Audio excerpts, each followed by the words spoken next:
was the son of a preacher man.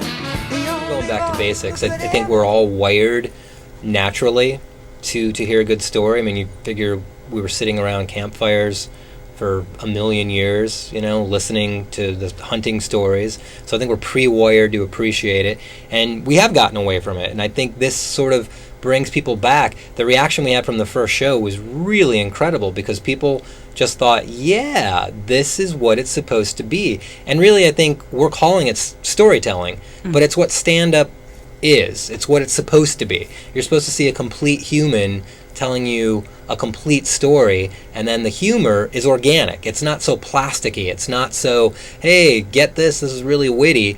It's the humor comes out of the situation. They're not jokes that don't relate to the next joke in the set. Mm-hmm. Now, do you think that when someone, saying that that's the form of stand-up comedy, when somebody actually has that kind of material and they're following somebody who's done blue material and the audience is biting it up, eating it up, the whole thing, and then you come on with your storytelling and it's really dynamite, how long does it take to actually get that audience out of the mode of short attention span jokes and really listen? That is a question I wish I knew the answer to because it's different, and I think every comic has faced that, where you're watching a comic where you don't respect what they're doing, but you have to follow it, and the audience is just going crazy, and it's a laugh every 30 seconds, but it's a laugh based on everything below their belt. Yeah. So that kind of trains the audience and puts them in a certain mood. So then you go up there, and I grew up Catholic, and that's weird because they don't want to hear that. They want to hear more stuff from below the belt. So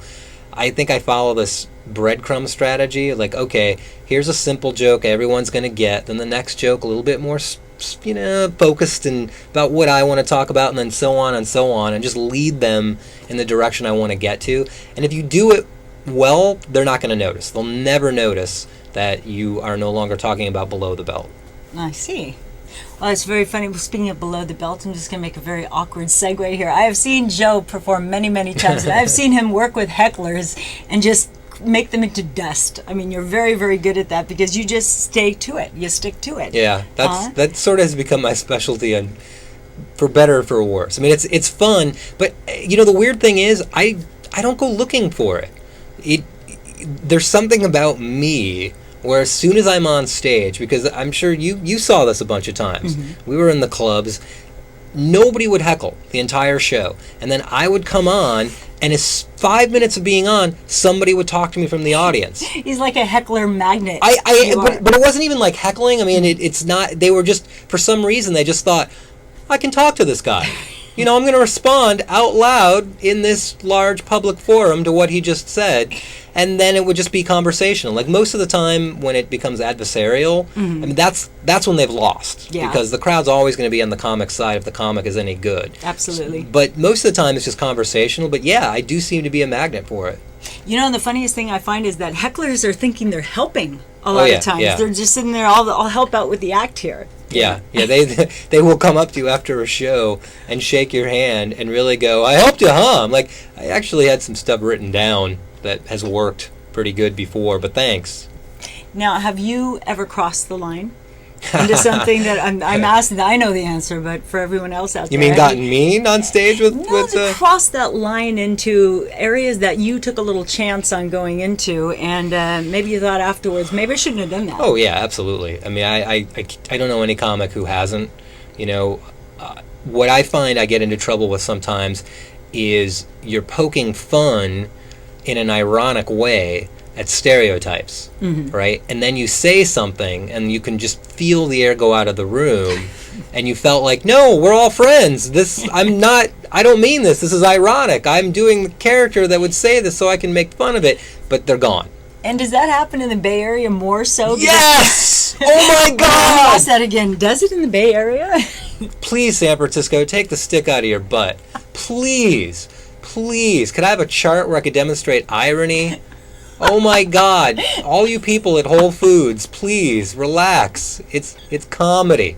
Yes, it happens in the Bay Area. Okay. Yes. And it's politically correct. People don't know if they want to laugh, but then they don't know if they should laugh. Yeah. And so they don't want to seem like they're jerks to everybody else who doesn't think. What's interesting? In a couple of weeks, I'm going to be up in Reno, and I'm going to be working a club up there.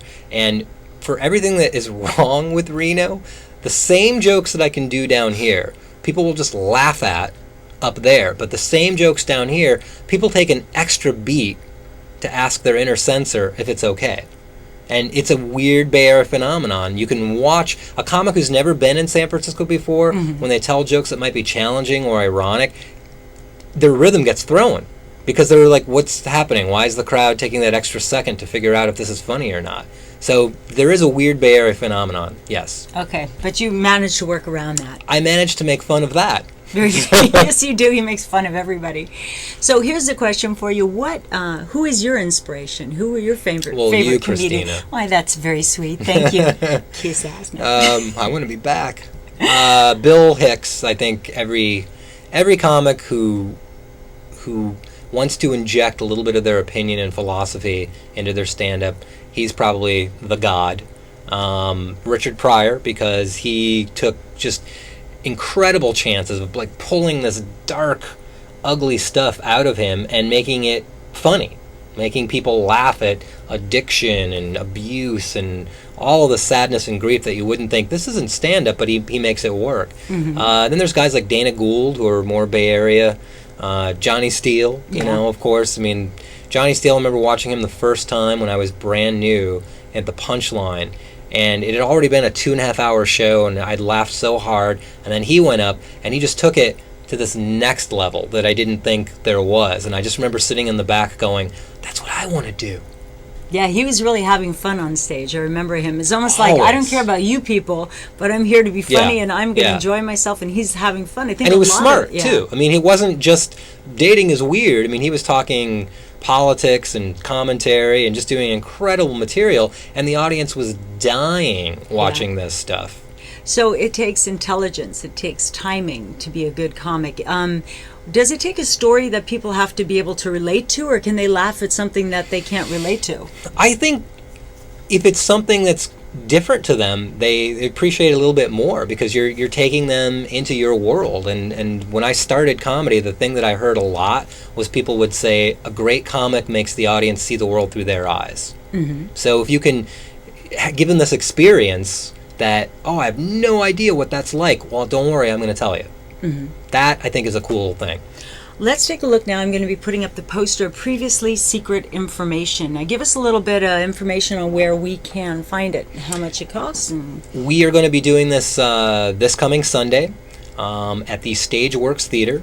It's $10 a ticket, and if you go to our incredibly long-winded website, and I'll put that up here, which is previouslysecretinformation.blogspot.com. It's a blog. Okay. All of the information is available there on where to purchase tickets, and you can get to that information. I'm all over the web. You can get to it from my YouTube page, from my website, Stand Up Joe.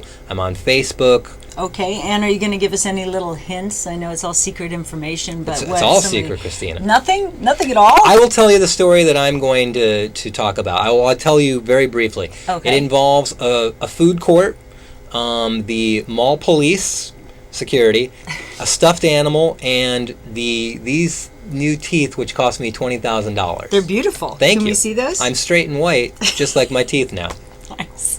Cute. Do you see this might be kind of where comedy is going? Because I know comedy clubs not getting quite as many people as you used to.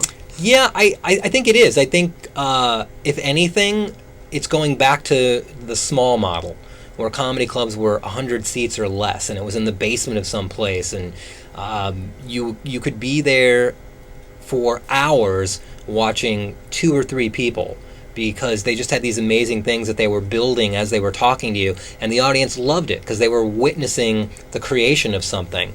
And I think it's going back to that, because I love the Punchline, I love Cobb's, but they bring in these huge names where they have to pay big salaries, so they're charging huge tickets. Cool. Well, I want to say, Joe Klocek, thank you so much. You can go check out the show.